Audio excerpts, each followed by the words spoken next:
here in Hawaii, we do have a lot of old buildings that could definitely be repurposed. And so I was so impressed to learn about these programs and how the local government, City of Oakland, City of San Francisco, is partnering with developers like the Mission Economic Development Agency. It's this really close, well thought out partnership to get these buildings going from private market to way cheaper, affordable, restricted market. So, all right. And I will kick it off to you guys. Good morning, everybody, and thank you so much, Kenna, for the invitation. It's really a pleasure to be here. My name is Juan Diego Castro, and I'm the National Partnerships Director at Meta, the Mission Economic Development Agency. I've been with Meta since 2013. Hello, everyone. My name is Jose Garcia, and I'm the Associate Director, and I've been with Meta since 2018, so it's about to be 7 years. So for this conversation, Jose and I are going to be going back and forth on the slides, and what we'll end up doing is we'll give you a brief overview of what Meta, Mission Economic Development Agency is. We'll talk about our place-based approach to affordable housing, and then we'll share a lot of examples with our preservation work that we're working on to keep people in place. So Meta is located in San Francisco's Mission District, a historically Latino neighborhood who's been facing a lot of displacement since the early 90s, and we're rooted in San Francisco's Mission District. Meta is advancing a national equity movement by building Latino prosperity, community ownership, and civic power. And what we envision for our future is generations of Latino families choosing where to call home, thriving economically, succeeding in learning opportunities, and leading policy and social change towards a more equitable society. The way that we approach this work is framed through a results-based accountability model. And in order to achieve our mission and our vision, we're going to do this through the 6 results that we have on the screen. So I'll just walk you through these results to let you know what our vision is, and then I'll move forward to our programming to show you how we're gonna be accomplishing that. So result number 1 of utmost importance is just making sure that families are financially thriving. Second, we want to make sure that families have an affordable and stable housing. Third, children and youth succeed in school. And fourth, the mission is a strong and supportive community for Latino residents, businesses, and institutions. So right now, this is all about making sure that the community that's in place is being stable, right? But we also want to build up the community's voice, because that's really where a lot of the power is in our work. And that's where result 5 comes in, where San Francisco's Latino residents are decision makers in the institutions and political systems that affect their lives.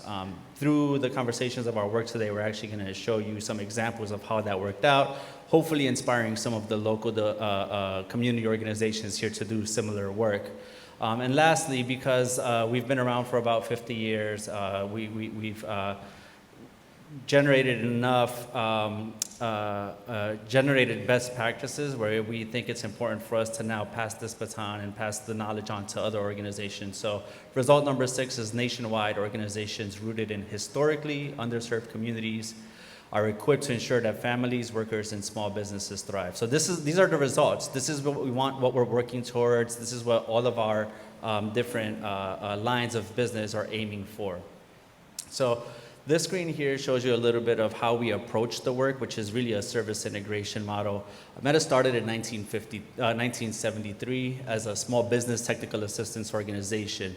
So we were helping small business owners package loan applications and get ready to work with lenders so they can start their own businesses.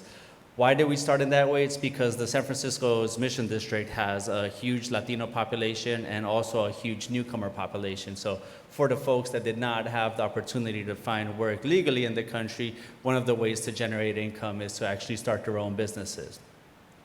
As we continue to work with these small business owners in San Francisco, we started learning about, in the 90s and in the 2000s through the tech booms, when a lot of displacement was happening, we started learning about residents, sisters, brothers, cousins who are actually disappearing from San Francisco's Mission District, and so we started evolving our programs to kind of support these holistic services. So our asset building programs is really the bread and butter of what we do. Through the asset buildings program, we're serving about 17,000 people a year. This includes tax preparation for folks, ITIN, individual tax identification number preparation for folks, which is, again, a vehicle for people to start their own businesses and generate income even if they don't have legal status in the U.S.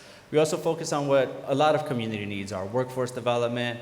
We build out, because we're in San Francisco, we're building out a pipeline to technology opportunities, and we also have small business support through that.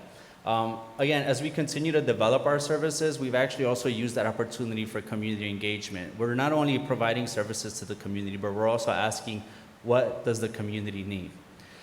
Our approach to our work is really a place-based approach, which means that we have the Mission District in San Francisco at heart whenever we're designing our programming. In 2013, San Francisco, Meta was awarded a Promise Neighborhood Grant. This was a federal designation, about $30 million over 5 years, where the goal was to integrate these financial capability services into the school system so that we can meet the parents where they're at. Through this initiative, we partnered with 15 different organizations, providing anywhere from healthcare to affordable housing, financial coaching, mental health services, youth engagement, youth leadership development programs. And we got all those partners to actually provide their services inside of 9 of our Mission District schools. So the whole idea, again, is meeting the community where they're at. A lot of parents didn't have time to come to our offices to receive services, so we actually brought the services to them at the schools. It was through that work with the Mission neighborhood, with the Mission Promise neighborhood, that we started hearing from families and talking to them about why the students are having a hard time in schools. It's not a surprise. The resounding answer was, we're scared of being evicted. We were already evicted. We're living in our car, or we're about to be homeless, right? So it was through leveraging the funds of the Mission Promise neighborhood that we started a position called the Healthy Communities Manager. And this was really our pilot program to get all the background information needed so that we can start what we did in 2014, which is our community real estate program. Jose will be talking a lot more of what that program does. Essentially, it's our affordable housing arm and community and affordable housing developer arm at Meta. What we found also, though, is that as we would continue to work with affordable housing, we also were leveraging a lot of these buildings in San Francisco to have affordable commercial spaces. So for folks who haven't been to San Francisco's Mission District, what the typical building looks like on Mission Street, it's going to be a commercial spaces on the ground floor, and then you have 3 to 5 residences on top. So this is a great opportunity to keep not only the residents in place, but also provide small businesses an opportunity to permanently thrive in their neighborhood. The CDFI, Fondo Adelante, is our, CDFI is Community Development Financial Institution. It's essentially like a nonprofit bank that provides access to capital to a lot of these small businesses. And they also provide technical assistance coaching so that these small businesses can find a place and negotiate leases. Same support is given to nonprofits. And the reason why I mentioned those 3, the residents, the nonprofits, and the community serving businesses, is because our approach to maintaining the culture in the Mission District, our framework is called the Cultural Placekeeping Framework. So again, we want to keep the people in place, the residences, but we also want to make sure that they have culturally relevant services, businesses, and nonprofit services that will be able to support them. None of this work would have been possible without policy and advocacy work, which, yes, as Meta, a nonprofit who's been around for 50 years, we have a lot of pull, but really a lot of our weight comes from the community members that we work with, right? So the folks that are receiving services year over year, or even individually, they come and they storm City Hall if they need to. They're a voting bloc. They can influence policy in various different ways. And after building all of that work out, building all of that organizational infrastructure, we developed what's now called the Equitable Recovery Institute, which is part of where my team is located. And this is, again, making sure that we're sharing these frameworks with other neighborhoods. We learned how to do what we do because we studied the Harlem Children's Zone in New York. And we aspire to be the Harlem Children's Zone in New York. And the biggest lesson that we learned is that we are not Harlem and we are not the Harlem Children's Zone in New York, right? Place-based development really means focusing on what your neighborhood is doing and really addressing that work. It's very different with regional developers or national developers that you see where they have a bottom line that they're trying to get to. That's just a giant machine that's running affordable housing, and it's really taking that community engagement piece and approaching it as a checklist item rather than as an opportunity to build out housing. And for us as developers, we take pride in building housing based on community needs versus the regional developer approach, which sometimes can be building affordable housing based on what funding is available today. So here you just see some of our results of our collective impact model. Like I said, about 17,000 people served annually, 4,000 taxes served. Jose will talk about our affordable housing pipeline, which we've developed over the past 10 years. Okay, so just to put that in context, all the work in affordable housing we've been doing is since 2014, the past 10 years. And as you can see, we have a pretty good track record with lending to our small businesses. But really what we found in this work, and this is something that was actually studied by Harvard. There's a Harvard case study on our work, and they're actually using this as a national replicable model, is that when we do influence financial capacity or financial stability of our families, when we do influence affordable housing, it does have results on education, positive results. So in the past 10 years, we've seen that our kindergarten readiness has gone up from 47% to 67% in the Mission District. We also see that in our neighborhood. Yes, let's clap for that. 47 to 67 because of housing. Yeah, and that's when people are beginning their education journey, but also at the tail end of their education journey, our local high schools, we've raised the high school graduation rate from 68 to 86%. Everything, thank you, and all that to say is that everything is related. We're here to talk about housing today, but housing is just the key to unlocking all the other success in the families. Hello. Yeah, and the reason we like to share all this is because the reason that we've been successful in affordable housing in the last 10 years in the Mission District is because of the trust in our community. Because of the tech boom in the early 2000s, we saw 8,000 Latinos leave the Mission Districts. That's 25% of Latinos, which is why in 2014, we started the community real estate team at Meta. And I think this map that we have up here is particularly important because San Francisco, like I want folks to understand what was happening. So we see in the past, folks were moving from San Francisco, which is highlighted in blue, and the Mission District highlighted in red. Folks were moving right across the bay to the Oaklands and to all the other neighborhoods there.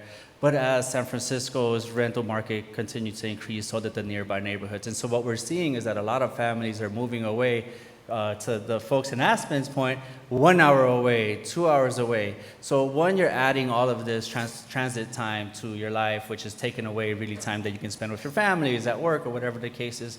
But the other thing that's crucially important with this community in particular, or in San Francisco, is folks were leaving San Francisco that is a sanctuary city, that has services for all of the folks, whether you're documented or undocumented. And they were moving out to all these other neighborhoods that you see here that are not sanctuary cities. So people would have to go live over there in the Stocktons and the Modestos and still travel back to either have their kids go to school, to receive services and any types of financial supports that they would need to move their family ahead. Thanks, JD. Yeah, and at the community real estate team, we have 3 lines of business. So we have the production, which you guys are familiar with, like tech deals. We have preservation, which is acquisitions and rehabs. And we also have asset management in-house, which deals with the compliance, leasing, and we're right now in the process of bringing in property management. We also want to show you guys that our team is made up of 14 members currently, and 90% of them are BIPOC and 50% are women. We really want to show that in order to serve your community, you have to have community in there that looks like them, understands their past, their present, and their pains and what they need. So I think we just wanted to share that.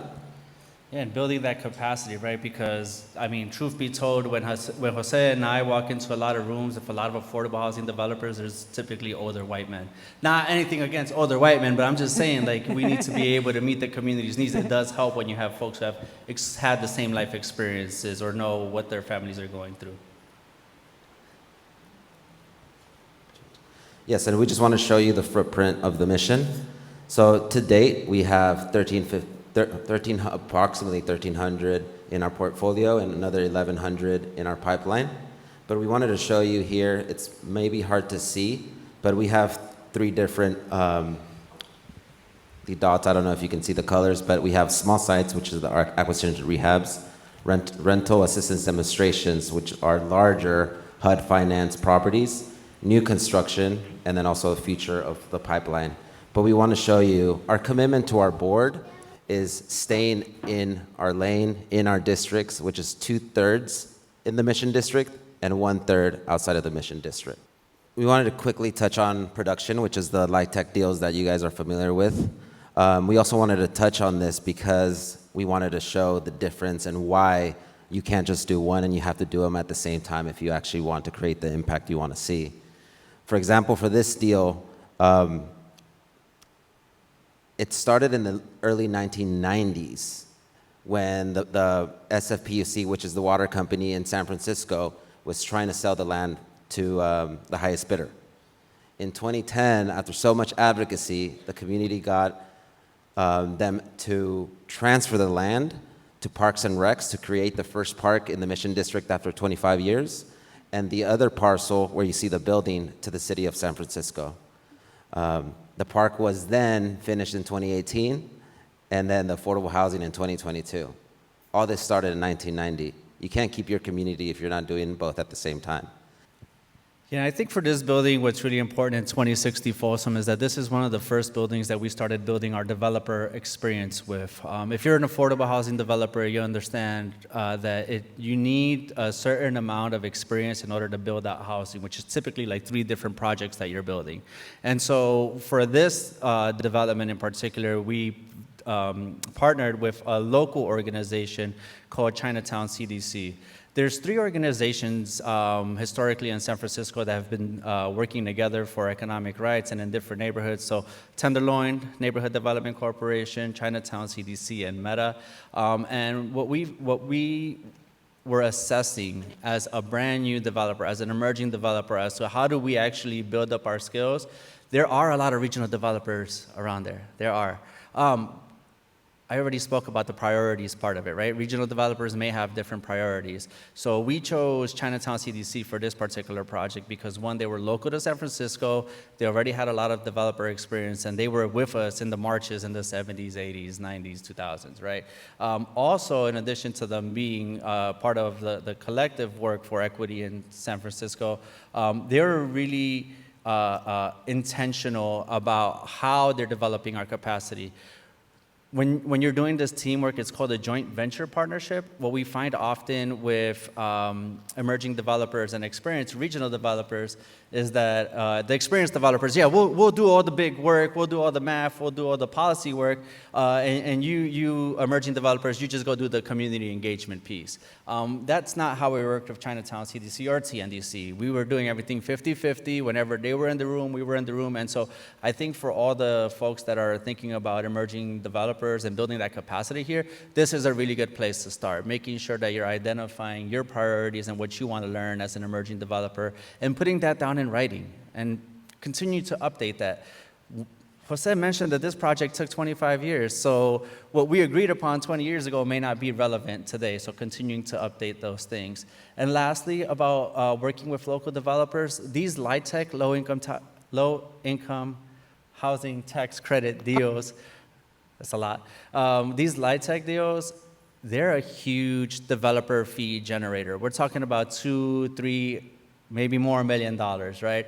And one of the benefits of working with local developers is that all this money that's coming from the state, from the federal government, it stays in San Francisco, right? So that was a huge part of it. I think with this building was super special. It's 127 apartments. 20% of the units are set aside for transitional age youth. That's folks from 18 to 24 that are getting ready to be in the workforce, getting ready to move out of mom and dad's house. So we knew that we saw a gap in that population being able to access housing. The total development cost on this is $87 million for 127 units.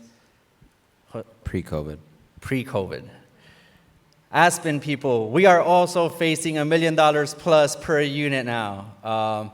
Construction costs, insurance costs. Somebody asked about insurance costs. I worked on a project where it cost us $3.25 million just to get insurance for the 20-month construction period. $3.25 million for a 20-month construction period. So all of these things add up. It's not that we're just throwing money. We're not putting jacuzzis in these houses. We're not putting swimming pools in these houses. We're paying for the bare necessities, right? And this project was particularly special in San Francisco because, as Jose mentioned, this was a community fight that was won over through environmental advocacy, through nonprofit advocacy, and a lot of coalition work. It was the first affordable housing built in the Mission in 10 years, and it was the first in the state all-electric affordable housing building.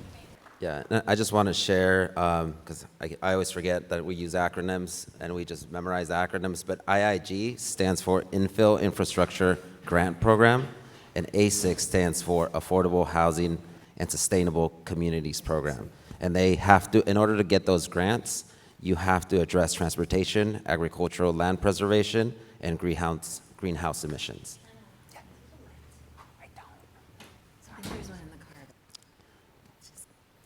That said, we can get to preservation. So because we saw that we couldn't feel the need during that time, the city of San Francisco started the Small Sites Program in 2013. And as you can see, to date, the total city investment has been $313 million for 69 buildings, 843 residential, and 50 commercial.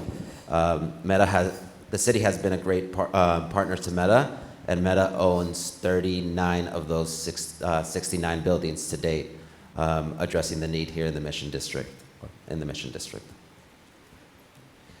So I think one of the things to remember is I mentioned the power of community, right? The power of community in terms of speaking about their needs. So Jose mentioned that we worked with a national organization to do a market study, and we found that 8,000 Latinos, or 25% of the Latino population, was displaced from San Francisco.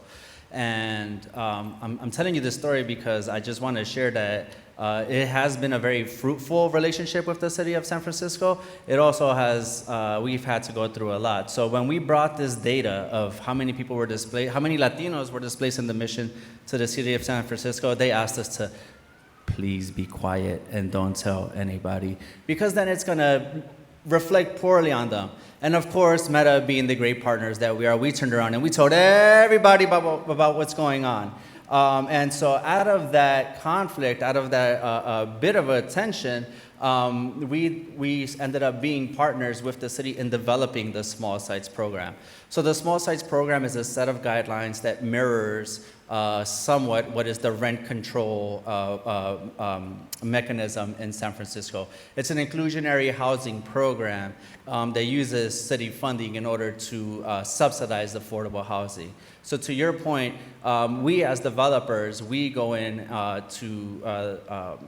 and Jose will talk about this process, but we, as developers, we receive all of our funding from this program from the city of San Francisco. Now, the other thing about the city of San Francisco is that we are city and county.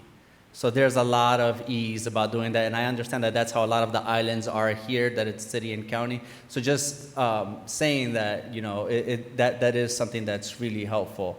And that thought partnership with the city has positioned us to actually continuously, even to this day, continue to help them improve their guidelines.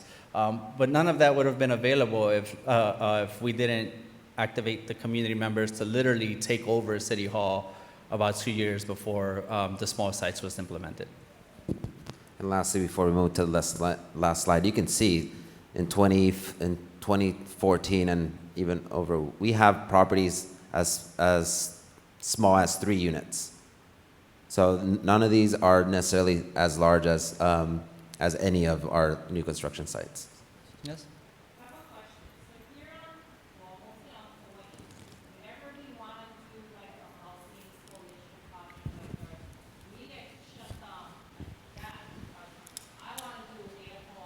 Oh, So how did you guys continue your project for the Latinos? I mean, how does one person get onto your program? Do they have to come in with their birth certificate to specifically say I'm a Latino? Because like here on Hawaii, we try to do that, and the minute we say it's only for Native Hawaiians, boom, Kanani, you're down because they want it for everybody.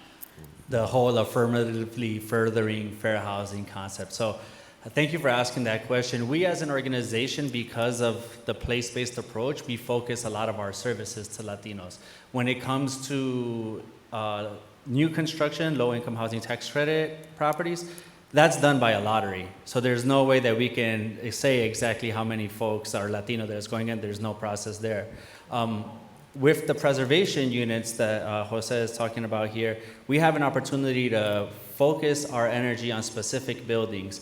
For Meta, our guidelines, our board set up guidelines where it says first priority for buildings is families who are a building with families in our mission promise neighborhood. So now directly we're trying to focus our energy and our funding on buildings that will affect the educational impacts in our community. Second priority is if you have long-term residents. So it actually doesn't matter if you're Latino or not. As long as you're a long-term resident, you deserve to stay in your home. So one of the projects that we worked on that was a very difficult, challenging project for a lot of reasons. We're Meta, we're Latinos, but we worked out in the Fillmore district, which is generally a black population, and that building was successful only because there were 6 residents, 6 apartments in the building. Of those 6 apartments, 5 of them were African American, and of those 5, every single one was a retired Unified School District or city college worker. And so our purpose is to make sure that we keep the folks in place. We are unable, because of the same rules that you're saying, to say we want this building to be all Latino. And I mean, it's different. It may be different in San Francisco because there's a more diverse diaspora of folks. We also would be shut down immediately if we said this housing is only for Latinos. So are you guys federal funded or just state and county? For preservation, just local, but for the LIHTC projects, yeah, they could be federally funded. And again, we don't choose the people that come in, but we can choose the preservation site that we want. Thank you. And it's perfect transition to your question. This is one of the projects that we're here to share, which is 2676 Folsom, located in the Mission District. I heard 1910. Yeah, we deal with a lot of 1900 homes from the 1900s. 10 units, so it's 10 units, and here's the tenant population. There's 1 senior Filipino household, 1 teacher, 5 Latino households, all long-term San Franciscans. That's what our board aims to do and Meta aims to do. So then we go through the process of purchasing this building. This is also a prime candidate for the evictions. Like for example, in San Francisco, there's buyouts. So some owners, they just come and offer anything from, I've seen as low as $40,000 and as high as $250,000 for folks to move out. Why? This building it was originally 8 units actually, and then we added 2 additional dwelling units in the garage spaces where you can see the blue area. Those were new units added. They used to be garages.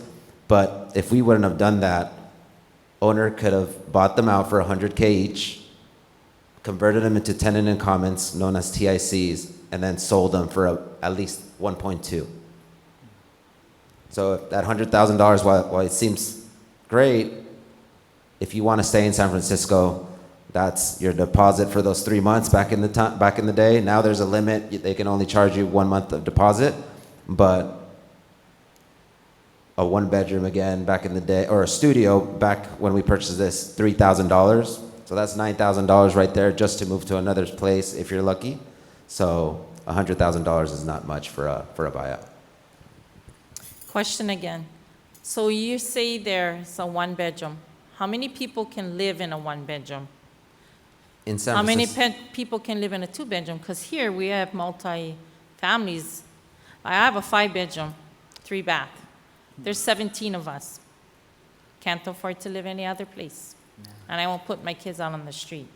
exactly. So in San Francisco, per law, it's 2 per bedroom plus 1 in the living room. When we acquire the properties, we don't kick those families out. We understand, and we do see that a lot in the Mission District. We see in the studio parents living in the closet and the kids in bunk beds. We see that all the time. So thankfully, because now we have a larger portfolio, what the city allows us to do is, okay, you can keep that, but you need to find a solution as soon as possible. So what we do is, as soon as we get that 2-3 bedroom, then we transfer them there, and then we lease up that studio to a couple or a single mom, single dad. So there's 2 phases to acquiring this property. We do an acquisition and rehab loan with SF Half, who couldn't join us today, and then we get commitment from the city of San Francisco for the permanent financing. Before we get to the acquisition and rehab loan, I want to talk about COPA, which stands for Community Opportunity to Purchase Act. Is the legislation Meta helped write and also pass in 2019. What is this? We were seeing that we didn't have time, or we didn't know that these sales were happening or evictions were happening. So this legislation gives qualified nonprofits registered with the city of San Francisco the first chance to make an offer and the first refusal. How does it work? Every owner before putting it to the market, they have to give us 5 days to look at it. Sorry, not 5 days to look at it. 5 days to look at the COPA paperwork, and then we have 5 days to submit interest. We're like, okay, it's in the Mission District. We know someone from our MPN that lives there. We submit interest. That gives us an additional 25 days to see if it's feasible, if the tenants, because it's driven, if the tenants don't want us to purchase their home and don't want to be part of the program, good luck. We can connect you with other services and let us know if anything changes. But we have until the 25th day to submit an offer.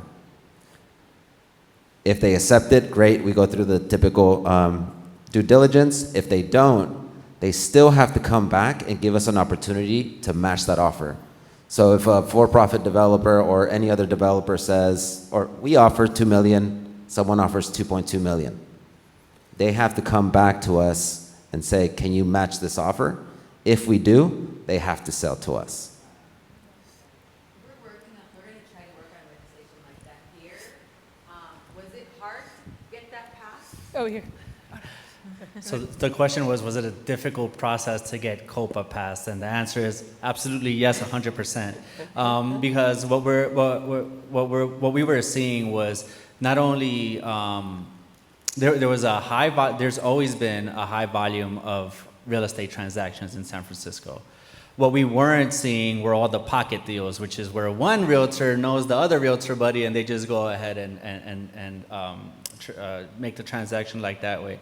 So it was really fast. And so what the Realtors Association was most concerned about was COPA. Now you're saying I have to add 30 days to my listing process, and how is that going to affect my sellers? If you actually look at the data of how many COPA listings are put out to the city, which COPA is for any building that has 3 or more units.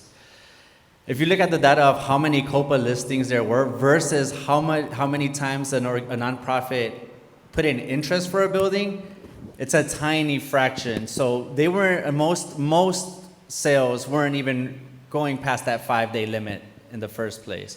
And then the other thing with COPA is that they wanted the part that was frightening a lot of realtors, and I think somebody mentioned this before about realtors wanting their fee to get bigger, is, oh, now you're involving nonprofits. Now we're going to have to sell it for less. We're actually paying market price We do a market analysis, so we're paying market price, we're going to purchase, and through the San Francisco Housing Accelerator Fund, let me back up and just kind of, can I talk about them a little bit? All right. Mayor's Office, San Francisco Mayor's Office of Community Development, MOCD, for sure. So I'm gonna say MOCD from now on. MOCD has their small sites program, and typically their small sites program, for you to buy a property with only small sites program, with only city funding, it takes you 6 months to close. That was not competitive in the city of San Francisco. As the momentum for small sites started going, as some eager organizations were buying a bunch of different buildings, what we found is that we were actually nice. We have COPA, fantastic, but actually we don't have the time. We're not competitive on time. And so there was a private-public partnership developed between the City of San Francisco and the Housing Accelerator Fund, where the Housing Accelerator Fund actually provides us the construction and acquisition financing, and they can do that in 90 days. So now we're actually meeting the typical market standard. The way that they're able to provide this loan is by getting a soft debt guarantee from the City of San Francisco. So the City of San Francisco is saying, you let Meta buy the building, or whatever nonprofit, but it's typically Meta. You let Meta buy the building in 90 days, and then we'll give you the permanent financing to pay out their debt in 2 years from now, after the building has been acquired, after all the construction has been done, after all the people have been moved back in if they need to move back in, and you're finally ready to do the financing. And at that point, when we own the building and half owns the building, like, we're actually really good on closing on time, but because we're working with the city, there is that additional flexibility, whereas if we were buying directly from the market rate, the seller, we wouldn't have that flexibility on time as well. So I did just want to kind of put that plug for a half as well. Yeah, in the numbers, I just want to share numbers because it is difficult, and a lot of other jurisdictions have been even more difficult to pass because of the realtors are showing up big because of what he explained. But just so you see the numbers, I don't know until now, but just this year, we purchased two properties, but we received, was that? Through the COPA, but we received 350 COPA notices up to August 1st. That's as far as I remember from the top of my head. And that's just this year, Jose, right? That's just this year, from January to August. That's good, I was gonna ask that question. All the line items and all the information. But for this one, the final purchase price was $2.59 million. The lender was SF half, but the total loan was approximately 5.6. Why? Because it's tough to approve ADUs in the city. And so Aspen talked about $1 million per unit. Meta talked about $1 million per unit for new construction. This is $377,000 per unit, so a third of the price. Jose, who leads this preservation work, told me earlier that it also takes a third of the time to do, right? So in San Francisco, we're seeing anywhere from 5 to 10 years for the full development of any new affordable housing. So that's also one of the really big benefits. Not only are you preserving community, but you're doing all of this work for a third of the price at a third of the time. And I won't get too much into my work, but if you are working with any nonprofits that are interested in building out the developer capacity, this is part of what my team does. We do those kind of technical assistance trainings. Thank you so much. So as we work out the slide, oh, here we go. Okay, great. So I am with the City of Oakland's Housing and Community Development Department. I'll be offering a little bit of a different perspective from Meta, as we were in a similar situation as San Francisco, and we decided to implement a preservation program like the one that they work with San Francisco on. So we were a little bit after. We learned a lot from San Francisco's program, but so I'll be offering more of a viewpoint from a jurisdiction or a city or a county.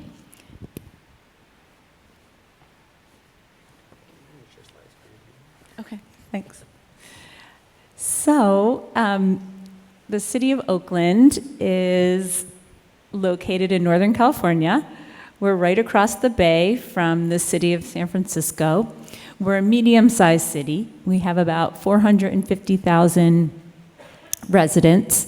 There's a really rich history in our city. It's the home of the Black Panther movement. We've had such old jazz greats coming out of Oakland. We like to state that we have much better weather than the city of San Francisco. We're warmer, we're sunnier. So there's a lot of really wonderful history from the city. Our population is one of the most racially and ethnically diverse cities in the United States. About 22% of our population is Black, 16% is Asian, 27% is Latinx, and 33% is white. It has a real diverse mix of affluence and also extremely low income, lower income folks. We have a pretty significant homeless population. On any given night, we have around over 5,000 people unhoused.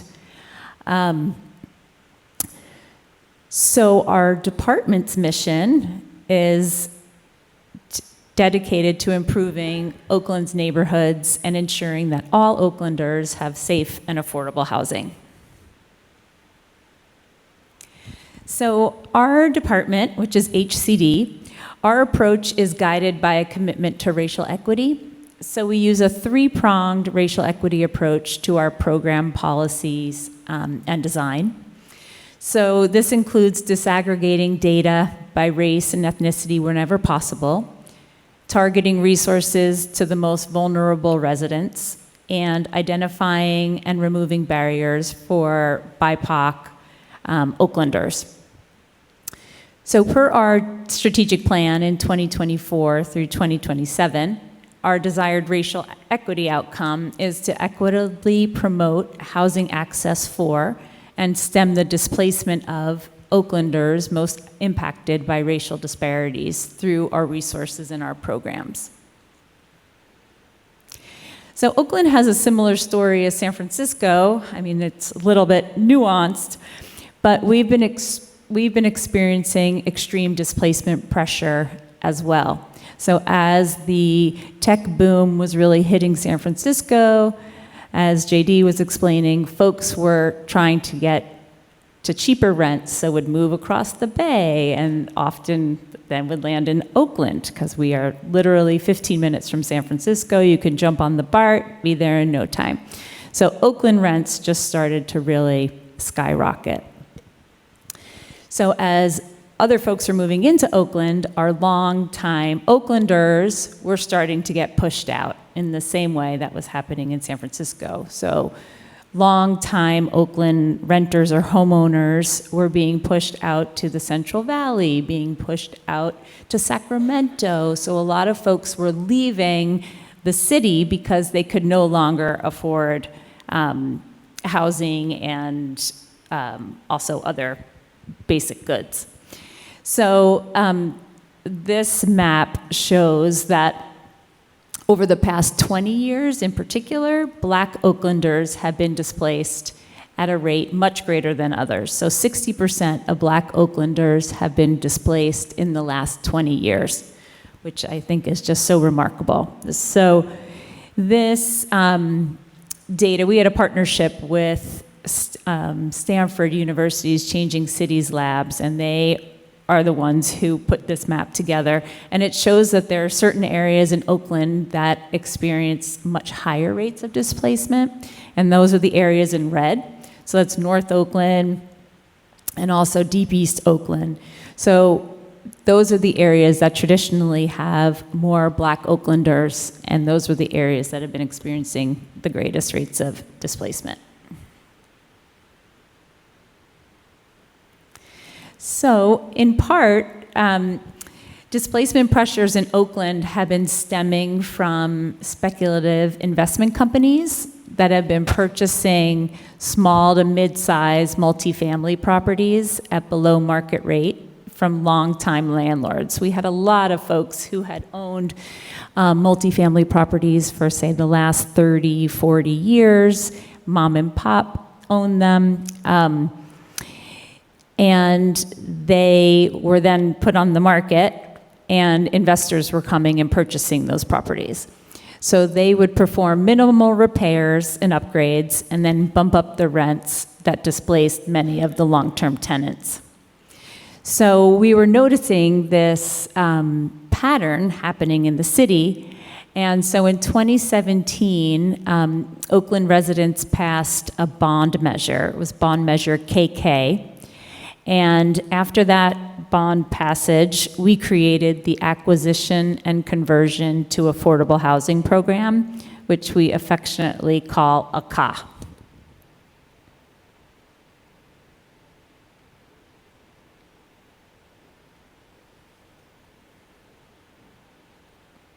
So, yeah, thank you. So this program, the ACA program, helps affordable housing developers acquire existing multifamily properties that already offer affordable rents, but are not yet deed restriction. So this is also called naturally occurring affordable housing, or NOAA properties, where if you are just going to look in the newspaper or online to get an apartment, that rent that you would be offered was already affordable. So what this program was doing is providing the financing to organizations like Meta, but within Oakland, to basically acquire these properties, do some rehab that really is desperately needed, and then the city is placing a long-term affordability restriction on it. So we're saying, okay, we're going to give you this loan, and as a result, you have to keep it affordable. In our case, it's for 55 years. So since 2017, we've awarded around $55 million to about 20 properties, and it's resulted in the preservation of 300 units. So it's on a much smaller scale than San Francisco at this point. But a special part of our program is that we have a specific set aside for cooperatives and land trusts. So 40% of all of our funds spent on this program have to go to organizations either that are land trust or cooperative. And we've been awarding funds through an annual notice of funding availability. It's called a NOFA. So here's some of the program guidelines. We don't really have a minimum size. It can be anywhere from a single-family home on up. The usual project size is around, for our land trusts and cooperatives, they tend to be smaller, so duplexes, triplexes, and then we have our non-land trust developers that tend to go for the larger properties, like 40 units, 50 units. The funds per unit, we provide up to $400,000 per unit in acquisition and rehab funds. The max loan we'll provide at this point is $7.5 million. That was really just a decision to try to make our money last longer with more projects, because we could certainly provide a higher maximum per project. But a really interesting point that Jose and JD was making was that these preservation deals cost so much less than new construction. So the average subsidy we're putting in to a unit to have a long-term affordable unit for 55 years has been $160,000 per unit, which is remarkable. Our new construction also is costing $1 million a unit. So that is another program in our department that obviously we're working in conjunction with. But for preservation, you can really get so much done, so much bang for your buck on a much lower per unit subsidy. So what's interesting about our program is that the affordability levels for this program can be an average of 80% AMI. So that's much higher than our other affordable housing programs. The majority of our affordable housing programs target 30%, 50%, 60% area median income, much lower income. This program allows for an average of 80%. And the reason why we did that is because organizations are acquiring properties and we don't necessarily know the rents of who's living in these properties.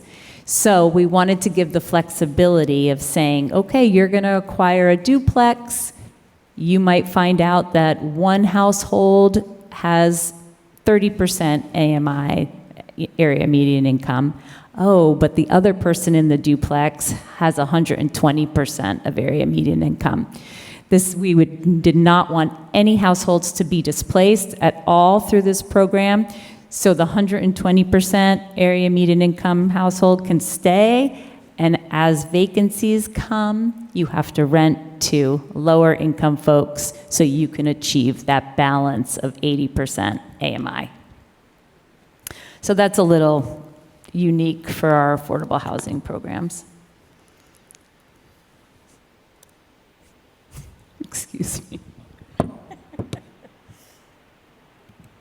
My screensaver came on. I was talking too long. So the program has been really successful in working towards our racial equity goals. So this chart shows the racial breakdown of households living in our ACA projects. So 86% of households identify as Black, Latinx, Asian, Native American, Native Alaskan, and Hawaiian. So more specifically, 53% of the sample, or the green slice of the pie, identify as Latino households. 22% identify as Black, which is the light blue slice of the pie. 9% identify as Asian, the yellow slice of the pie. 14% identify as white, the dark blue slice of the pie, and then the orange represents Native American, Alaskan, and Hawaiian households. So this is really targeting the population in Oakland that in our strategic plan we have identified as where we really want to target our resources. And we've done this in a couple of different ways. So the way in which that this program advances our racial equity goals is in a few different ways. One, we're working to stem displacement in our BIPOC communities. We're working to encourage emerging developer participation, so being able to get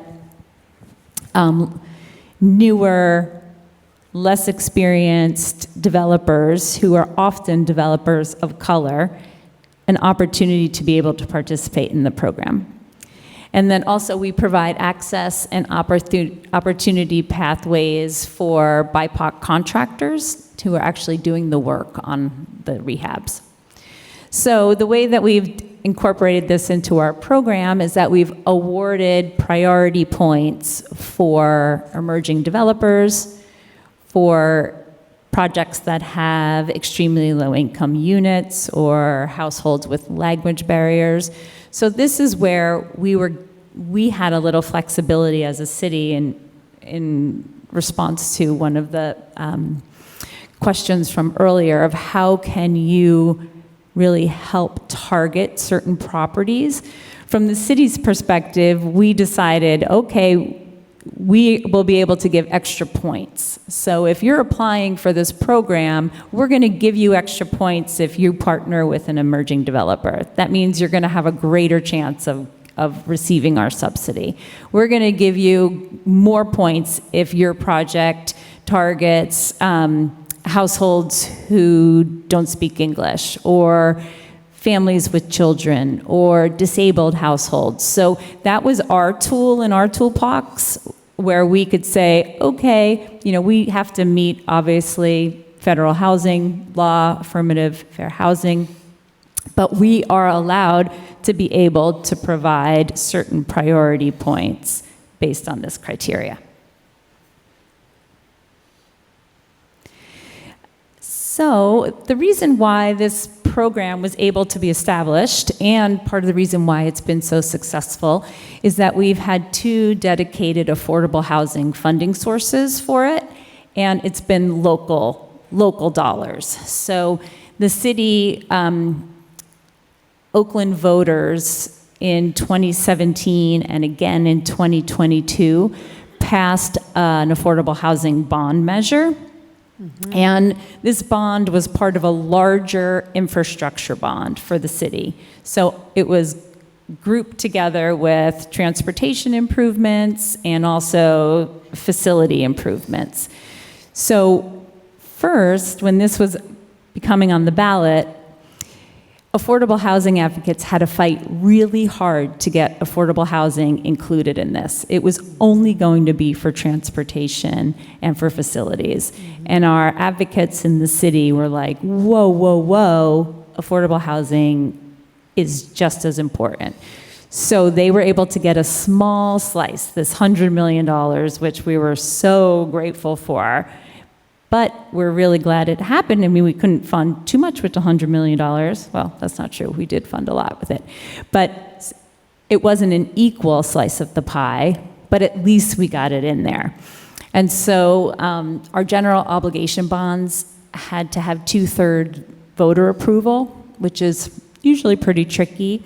But both of our bond measures passed no problem because there's such a need for affordable housing, and everybody knows that. So anyway, it was issued in 4 tranches over 7 years. The first bond was for $600 million, and $100 million went to affordable housing. And then again in November of 2022, Oakland voters passed an $850 million bond, and out of that amount, $350 million was specifically targeted for affordable housing. So I know we only have a few more minutes before lunch, but yeah, I just want to point out that this is awesome what you guys are doing with the bonds, because I know Maui has been talking about it for a long time, Oahu's been talking about it for a long time, and a lot of the counties are thinking of doing something similar, so it's very relevant. Yeah, I can certainly chat with folks more. So we're wrapping up. Do you want me to? Yeah, Okay, I can wrap. So, and I would love to chat with you more individually to hear about, any specific questions or suggestions you might want. But one important thing to note is that what we found out for the first iteration of the program was that the city wasn't acting quickly enough. We could not keep up with the demands of the private real estate market. So we would issue a notice of funding availability. Folks would apply to us. We'd award the funds. Then it would take us at least, 3 to 6 months to be able to close the loan. In that case, the property's already off the market. So really it was only working if our organizations, our partners, could acquire it with some other source of financing, and then we would come in as takeout financing. So we were getting all this feedback from our partners saying, whoa, this is great, but this is so slow. Like, we are not actually achieving our goal. So what we did is we're now partnering with the Housing Accelerator Fund, which is the organization that also works with Meta. And they're coming in. They're going to administer our program. They're going to come in. The developers are going to go directly to the HAF to work with them on getting financing to be able to acquire and rehab. And then what we're going to do is we're providing the perm financing. So that's just going to enable these properties to be able to move at a much more realistic level to be able to capture what's going on in the market. So we're in the midst of making these programmatic changes, and we're going to do that into the new year. But we're really hopeful that it's going to make our program move a lot more quickly. The HAF can be way more creative than cities can, so they have way more technical expertise, so they're going to be able to provide some TA to our developers and partners who really need it. So we're hopeful that this next step of our program is going to make it an even more successful program now that we had another bond fund, another influx of money coming in. Thank you. Yeah, sure. And then here's an example of, it's just a picture of one of our projects. So this is a 55-unit building. Again, a lot of our properties are duplexes, triplexes, but this one that we funded is 55 units. And it was built in 1959. It was 2 stories. They acquired it for $9.8 $6.6 million, and it's just about to start its rehab. And there's been some trickiness with getting the existing tenants to want to provide their income certification. So that's been a real issue because then the organization hasn't been able to get the welfare tax exemption. So that's something that we're strategizing around to try to help with that problem.